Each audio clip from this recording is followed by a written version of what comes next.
The grandfather clock in the marble foyer of the Hartwell mansion chimed midnight, as Alexander Hartwell made his way to the kitchen for a glass of water. At 35, the tech entrepreneur had built his fortune through late nights and early mornings. So insomnia was nothing new.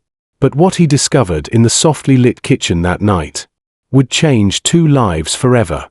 Sitting at the small table near the window, illuminated by a single lamp, was Elena Rodriguez, his housekeeper of 8 months. She was still wearing her blue uniform dress, but instead of cleaning supplies, she was surrounded by textbooks, notebooks, and what appeared to be a laptop computer that had seen better days. Elena was so absorbed in her studies that she didn't notice Alexander's presence in the doorway. He watched quietly as she took careful notes from a thick medical textbook, her brow furrowed in concentration, as she worked through what looked like complex anatomical diagrams. "Miss Rodriguez," Alexander said gently, not wanting to startle her. Elena looked up with wide eyes, immediately beginning to gather her books. "Mr. Hartwell, I'm so sorry. I know I shouldn't be using the kitchen for personal matters. I was just finishing up, and I'll have everything cleaned in the morning before." "Please," Alexander interrupted, holding up a hand. "Don't apologize. I was just surprised to see you here so late. Are you studying for something?" Elena paused in her hurried packing, clearly torn between honesty and what she thought her employer wanted to hear. Yes, sir. I take classes online in the evenings, after my work here is finished."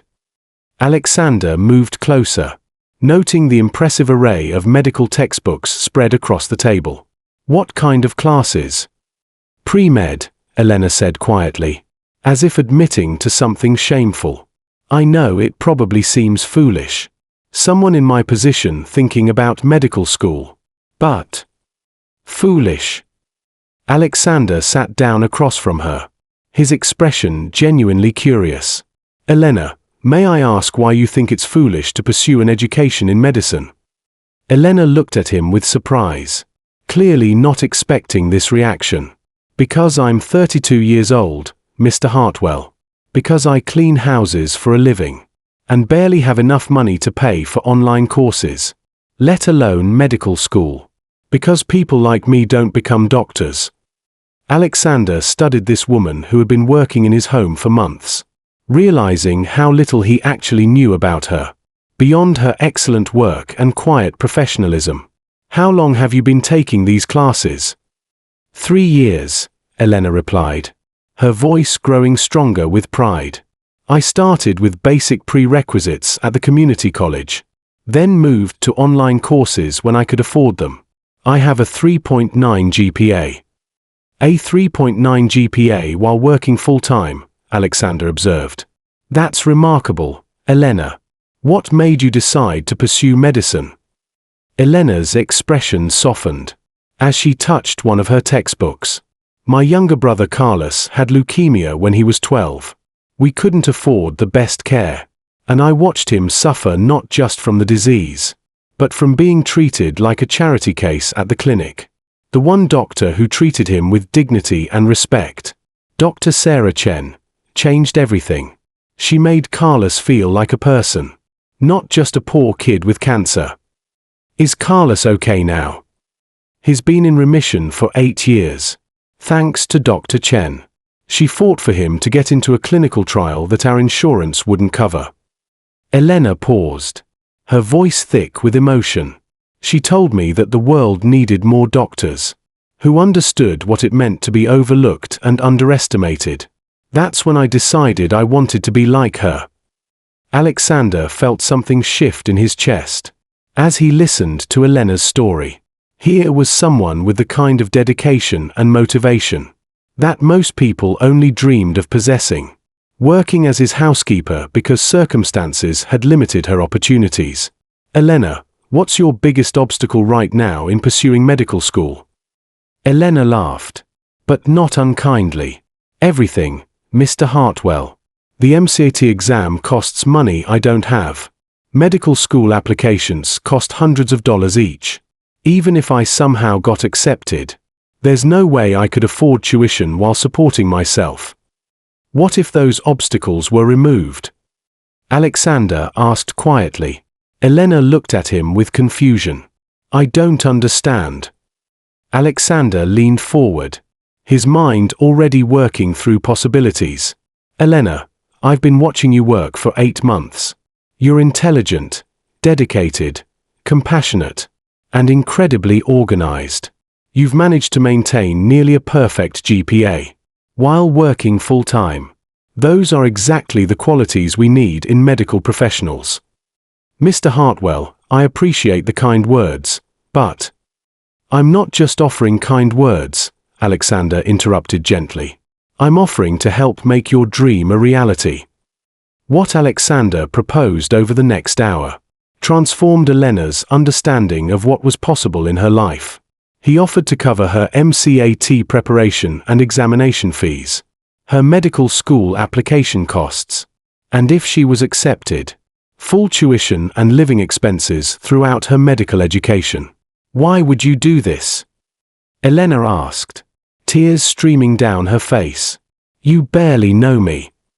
I know enough, Alexander replied. I know you're someone who sees education as a privilege, not an entitlement. I know you understand what it means to fight for something you believe in. And I know the world needs doctors who remember what it feels like to struggle. But Alexander's offer came with conditions that surprised Elena. He didn't want this to be charity.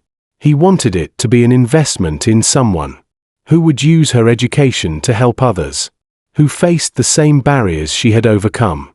When you finish medical school, Alexander explained, I want you to promise me 2 things. First, that you'll spend at least 5 years working in underserved communities, helping people who might not otherwise have access to quality care. Second, that you'll mentor other people like yourself, people who have the ability but not the opportunity. Elena agreed without hesitation, understanding that Alexander wasn't just changing her life, but investing in the lives of countless future patients and students she would help. 4 years later, Dr. Elena Rodriguez graduated from medical school with honors, specializing in pediatric oncology.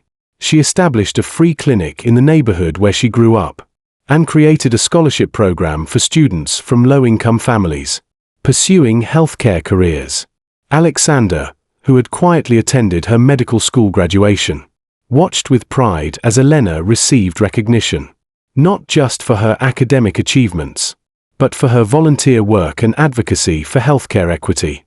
10 years later, when medical journals wrote about Dr. Rodriguez's innovative approaches to treating childhood cancer, and her groundbreaking work in healthcare accessibility, they focused on her remarkable journey from housekeeper to physician. But Alexander always smiled when he read those articles, knowing that the real story was much simpler and much more human. Sometimes the most important discoveries we make aren't in laboratories or research facilities, but in our own kitchens at midnight, when we take the time to really see the people around us and recognize that extraordinary dreams often live in the most ordinary circumstances. And sometimes the best investment we can make isn't in stocks or bonds, but in someone who will use our faith in them to lift up countless others. Elena kept the medical textbook she was reading that first night on her office shelf, not as a reminder of where she came from, but as a symbol that knowledge and determination are the most powerful tools for transformation. And she made sure that every student she mentored understood that their current circumstances didn't define their future possibilities, but their dedication to learning and serving others absolutely could.